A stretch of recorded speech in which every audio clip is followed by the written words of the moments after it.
So, thank you all for coming. Thank you for great questions. I hope this presentation will be able to answer some of them.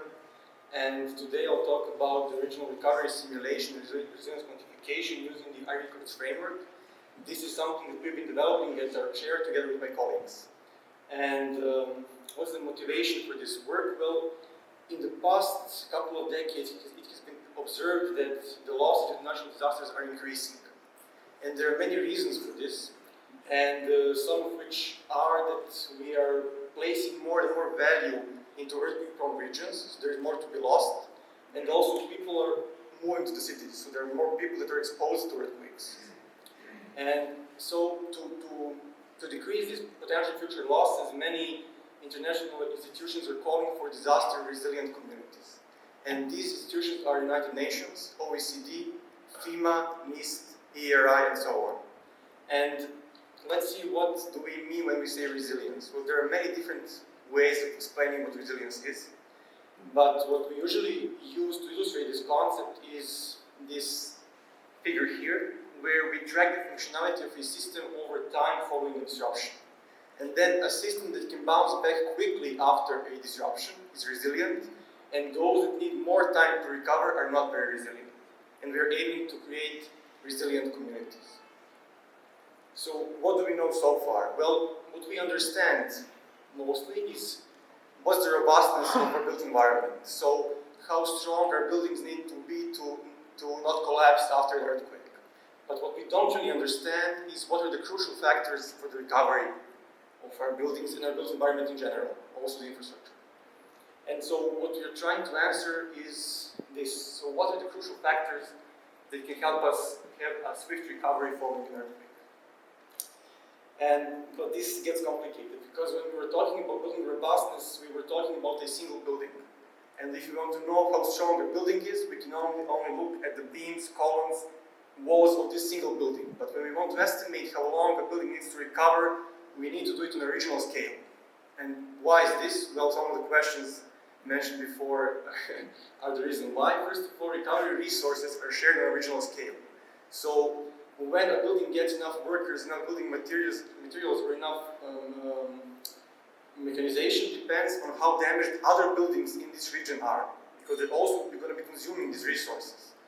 Also, we need to figure out how accessible our buildings are to repair. So if there's a bridge that was damaged, there was a landslide that caused road not to be functional, our building can't be accessed, and it doesn't really depend on the actual building. Also, infrastructure is important because if our building is repaired but there is no power, communication, or water, we won't be able to operate in this building. And also the socio-economic context is important. Are people going to be willing to stay in such communities? And how capable they are of mobilizing resources to repair their houses. And this is also a regional thing.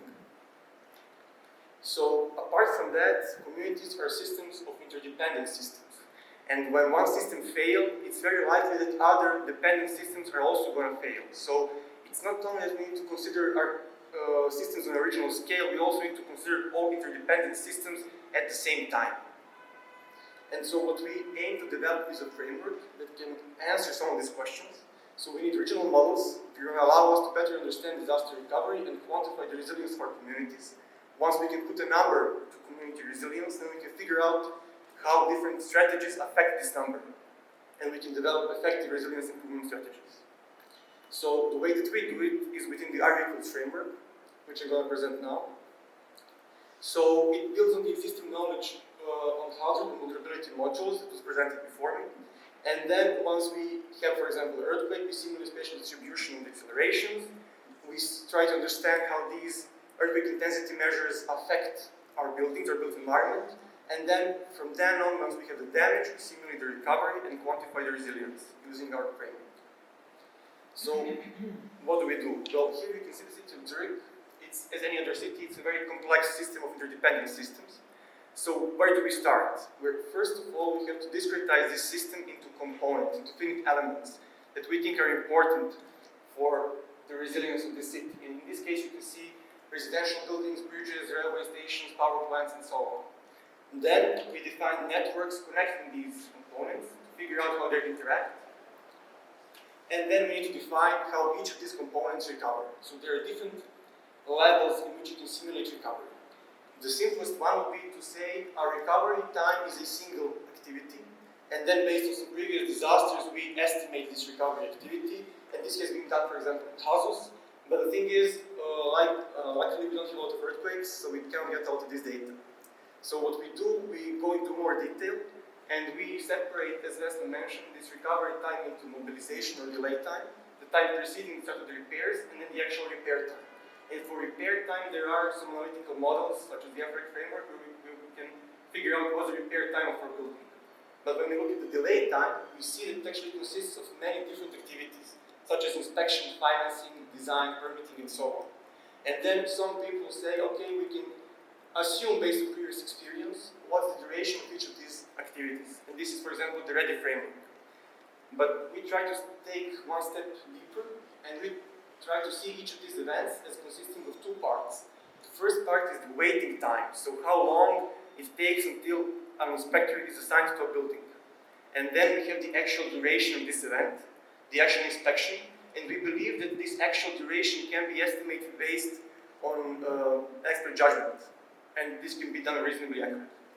And then once we have these three dots, this waiting time, which we try to simulate because we cannot really predict based on experience, combining this expert knowledge, we believe we can simulate component recovery. And if we go even deeper, then we come to this EFEHR plus iRe-CoDeS framework, which Wesley was mentioning, where for the entire region, we can simulate the recovery of each building on its building component level at each floor. And this is what we can see here, and here we can see how these recovery constraints captured on the regional scale affect the delay in starting the repairs of big column connections. So what do? Well, we try to figure out what's a consistent method to capture all these component interactions in our systems. So we have this component interaction due to recovery resources, accessibility to repair, infrastructure, and so on. And so what we try to do is to characterize each of these systems as providers of certain resources and services that our communities need to operate. And then what the iRe-CoDeS model does, it simulates the flow of these different resources within our community during the recovery period and figures out these regional questions, how our components interact. And these resources can be, for example, be electric power, housing, education services, and so on. So if we now zoom into a component level, the primary component parameters that we consider are its supply for resources, its operation demand, what it needs to operate, and its recovery demand, the resources it needs to recover. And then these things are changing as this component is being recovered. So how do we capture these externalities that I mentioned before, or these demand surges in recovery? Well, we're trying to use this consistent approach. On the right, you can see the iRe-CoDeS algorithm, where at every time step, we distribute resources and services to all of our components. And then, if at this time step, for example, our infrastructure wasn't capable of meeting the operation demand of a residential building, we say that at this time step, this residential building won't be operational. We do the same thing for the recovery. So, if at the time step, workers were not assigned to a building because they weren't free, then this component won't be recovered at this time step. And then, how do we quantify resilience? Well, I mentioned that we use this measure of functionality over time, and this is the key question: how do you define this functionality?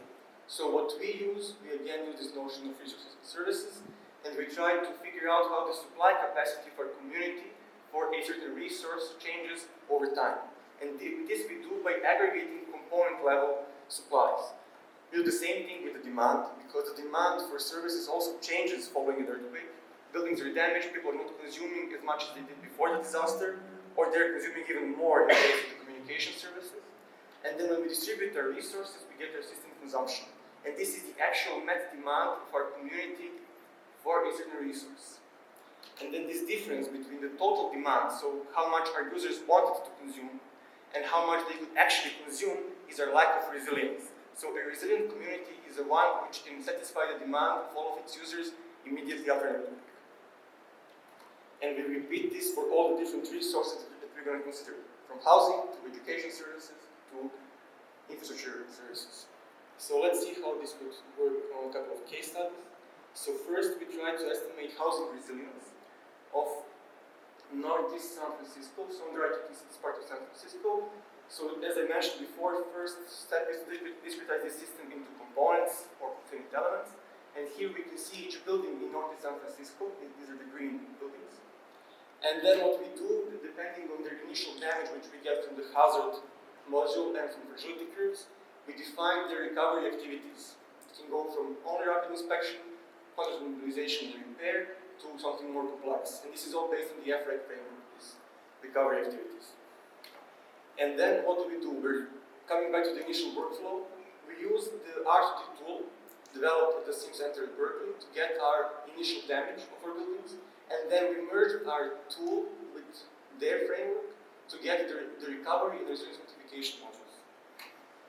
And so what we wanted to see is how resilient this community is to a 7.2 magnitude earthquake.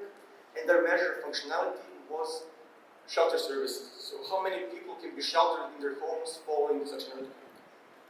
And this is how this simulation looked like. So on the left you can see green buildings that can be used as shelter.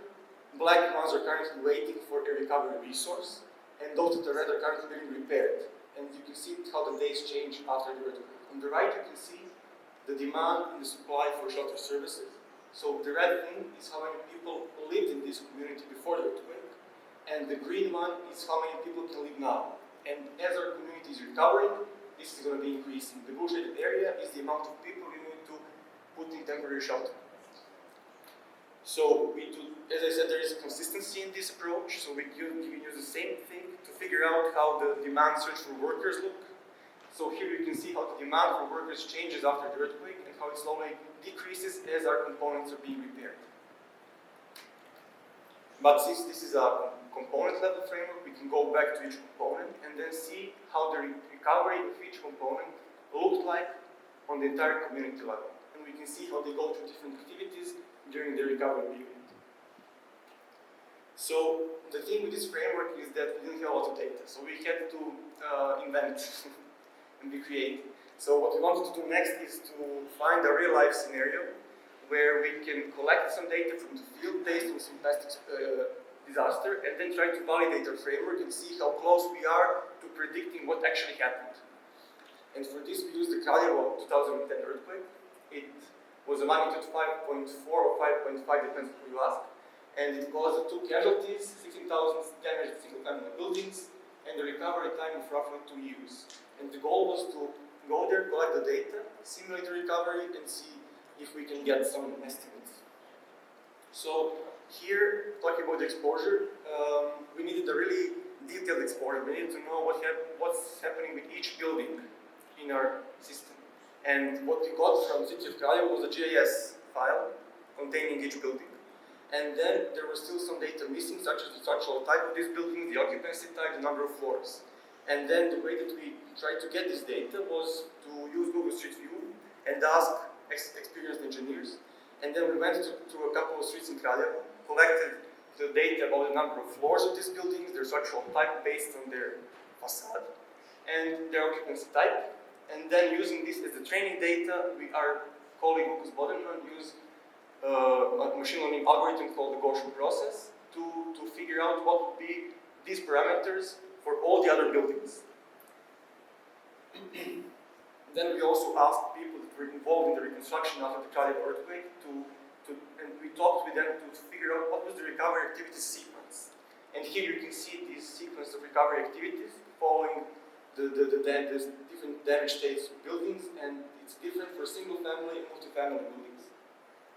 And we also talked with them to collect the data about the duration of these recovery activities and the demand, so what resources were needed to do these things.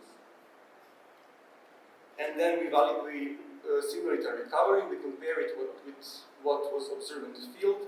Some things we got correct, some other things we did not. And now we know what we need to improve, but we also know what kind of questions we need to ask people, what kinds of data we need, and how we can quantify the resilience of a community. So, in the beginning I mentioned that infrastructure is important for simulating this regional recovery. And I didn't mention infrastructure till now. And there's a reason for that. It's very difficult to get the data on infrastructure. So we had to be creative, and we came up with our own virtual community that has 3 interdependent infrastructure systems for which we invented everything we needed. And there is a fault going through this community. And then what we do, we simulate the earthquake, we use the gun motion models to get the distribution of big gun accelerations, displacement velocities, we use the fragility curves to get initial damage of our components, and then we simulate the recovery. And what we do, we monitor how the infrastructure services change over time. So here, this blue curve illustrates how the electric power supply capacity of the community changed after the earthquake, and how it increases as our community is recovering. But we also have a change in demand. People move out, they don't consume electric power in their houses, or they need less, so there is a smaller demand that this system needs to meet. And then when we simulate the distribution of power, we get this black curve that's the consumption, the meta demand for electric power. And this difference between the demand and the consumption is our lack of resilience, the integrated unmet demand of this community for electric power. If somebody can put a number to a megawatt of unmet demand for electric power, we can get the cost of this disaster regarding the power system. But in these lines, we did not consider the dependency of the power system on other systems. Actually, our power plants require cooling water to operate, and they also require communication services. So we use the supply-demand approach to figure out how these components interact, what's their interdependency. And what we saw is that in the first 9 days, when we start distributing cooling water, our power plants don't get enough, and they are switched off. So in the first 9 days, due to interdependency effects, we have zero production of electric power. And if you would only be considering the power system in isolation, you couldn't capture this effect. So now we can see that their consumption also changes because there is less electric power, and our unmet demand for power is also higher. So this is the motivation to consider all different interdependent systems at the same time. This was all about the assessment, but the idea is to improve disaster resilience, and there are many ways to do this. We explored a couple. So first, what we tried to do is quantify the importance of each component in our city to the resilience of our city or community. And for this we used the solvable sensitivity analysis, where we try to understand how the variance in the parameters of each component affects the variance in our resilience metric. And the kind of results that we get are something like this. So you can see these solvable indices on the y-axis. So here, this is the analysis for the potable water system, where we saw, and this is logical, that the potable water facilities supplying the community with potable water are most important for the resilience of the system. But what was also interesting is that we noticed that certain potable water pipes are more important than the others, because these pipes are used to transfer potable water from suppliers to users. And also power plants and cooling water facilities were also important, because power water facilities depend on these systems. Another way to increase the resilience of our community would be to increase the supply capacity for recovery resources. So if there are more people inspecting buildings, we're going to get the inspection done quicker. So what we can do in our analysis, we can see how different supply capacity, for example, for inspection engineers, increases our resilience and decreases our recovery time. So on the left, you can see in this Northeast San Francisco case study what would happen if we would only have 5 engineers inspecting buildings. You can see that the inspection of some buildings would be delayed. But if we would have 80 engineers, the inspection would be done immediately. And then what we can play around is this supply capacity. We can run simulations and increase supply capacity for workers, for example, and see how our recovery time decreases. And what we notice usually is that these curves have this shape, where at some point they, let's say, converge or saturate. And in this case, having 600 repair crews in this part of the city would be enough. And having more wouldn't decrease your recovery time, and these people would just be standing around. But if you have less, then your recovery time increases. And the end goal that we have in mind is developing a performance-based design and assessment of community disaster resilience using the performance-based methodology, where what we do, we first define the performance that we want to have from our community, and we do this using the resilience objectives. And there can be in the form of, for example, having 95% of people shelter in their homes 3 days after an earthquake, or meeting the 90% of demand for electric power 7 days after the earthquake. So this is our performance goals. And then what we do, we get our community state, we collect the data, we evaluate community resilience using our framework, and we see how this compares to what we would like to have, our performance goals. If this is not enough, we improve the state of our community using some of the methods I presented earlier or some other methods. There are many methods to do this. And then we iterate, as Vesna mentioned, until we reach our recovery goals. Conclusion and future work, I'm going to be quick. So we believe that iRe-CoDeS framework can be a foundation for regional recovery simulation with disaster resilience quantification. And some of its features are that it's a bottom-up framework, so we can understand how investing in each building and fixing each building can increase the resilience of our community. It's also, we simulate component interaction using resources and services. We can kind of get the data for this. And there are other tools simulating the flow of these resources which we can plug into our model. And finally, what we think is important is that this model is extensible and modular. So we can use third-party models to plug and connect them together with our model and get our results. And an example of this was the work done by Dr. Yves Roland. He's a postdoc at the chair. So what he did, he took OpenQuake and he extended OpenQuake in such a way that it can then allow it to be merged with our framework. So we used OpenQuake as the hazard and vulnerability module, then we added some data and some methods, and we got our recovery simulation. So this is what he told me to present. So we have this recovery logic tree. For each building, we need to figure out what's the recovery activity sequence. We need to define the duration and demand for each event. We need to figure out what's the community recovery supply, and this is very tricky to get. How many workers are there in the community, how many inspectors, how much building material is available. And then what we try to do, we try to better understand this recovery process. And to do this, there is some future work that we plan to do. One of them is, as Vesna mentioned, integrating EFEHR with iRe-CoDeS. Other thing is integrating iRe-CoDeS with other existing models, such as the ones developed at the Sim Center, or, for example, OpenQuake. And our plan is to make iRe-CoDeS software open source. It can be used by anyone. It can be extended by other researchers. And what we need is data collection, and we need validation studies, because we're not sure that this actually works yet. Thank you.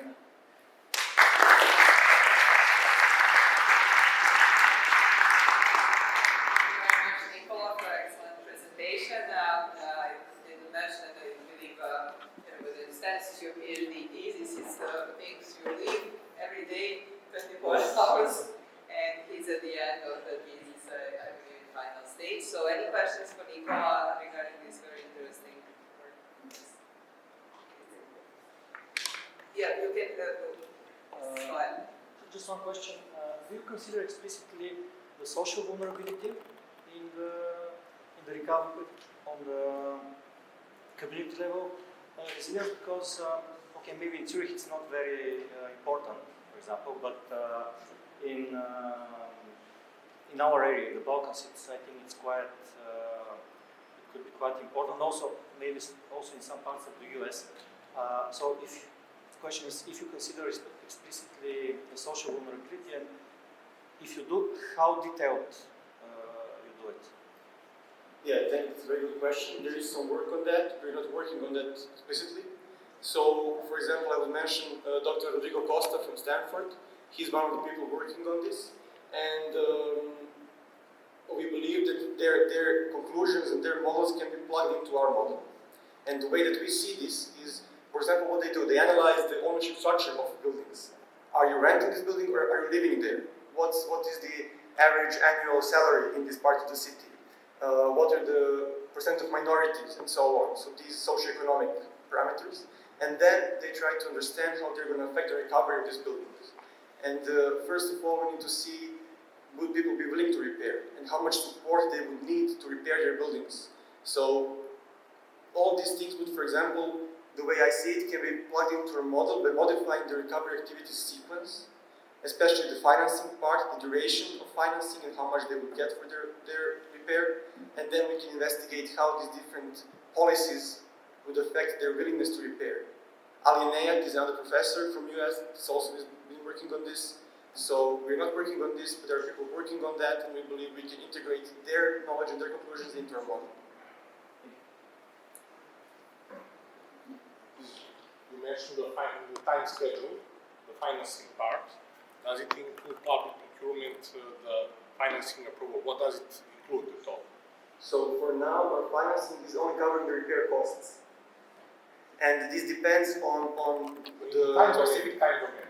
in time domain. Yeah. So for example, for Kraljevo, we asked the engineers there how long did it take for people to get repair reimbursement. And they told us if it's minor damage, it was 1 to 2 days. And then if it's larger damage, then we needed first to get the retrofit design, we need to get it approved by the municipality, and then you can apply for your financing support. So by asking people from that participated in the recovery from previous disasters, we can understand how these mechanisms look like, how long they take, and integrate them within these models. But we need more data, as I mentioned, and more experience from people. For example, you made the financing is going for some serious object, school or like, I don't know, hospital, is going in parallel with the drawing design so In some cases, not always. Yeah. It depends, so we need to talk with policymakers and see how they understand the recovery process, and based on their understanding and their recovery plans, then we define our recovery activity sequence. they don't understand, they make the rules. Yes, so they make the recovery activity sequence. Yes, exactly. So we need to ask You them. need to understand what is their role. So you need to understand them and to play it. You also know that on their rules. Yeah, I mean, so of course we're just a It's not us service. that you're making the rules. I mean, we're just a service, so they can, for example, tell us what they would like to happen, and then we can investigate the different strategies in our models and see what would be the optimal thing to do. Yeah, that's it. Just one interesting point, because it was very nicely described. You do financing in parallel, you do drawings and design build quantities. And at the end, you know how much money you need. But For you don't example. wait to that amount, you ask for some money or some rough estimate. So it's always tricky, you know. Yes, that was an How example. much For example, money to ask in advance. yes, for example, in Kraljevo it looked different. So first you needed to get the retrofit design, as you say, get your estimates of the repair costs, and then start the financing process. But in US, you can apply for these, I don't know what they call them, grants or whatever, and the municipality applies for these grants, and I think this is done in parallel with retrofit designs. That's what I understood. Thank you very much, Nikola. In the interest, I would just like to make one conclusion regarding our region. I think we are in the red line, not so resilient, but wish to be in the green line in future. But I think a part between the red line and the gap is pretty big. Need to work on it. Yes, another question, please. My question is, are these models used to inform importance factors for the structural design somewhere in the world, for example in the States? Are they using these resilience models to inform, where the money should go and which buildings should survive and which are less important than should? Well, to the best of my knowledge, I think this is still in the development phase. So I'm not sure if this actually reached the policymakers yet, but there is a document called ATC 138. I think they're working on integrating this into some kind of public policy, and this is also based on the EFEHR framework. And there are many other things that we need to consider before we can make such decisions. So I'm not sure how integrated this is into the actual practice.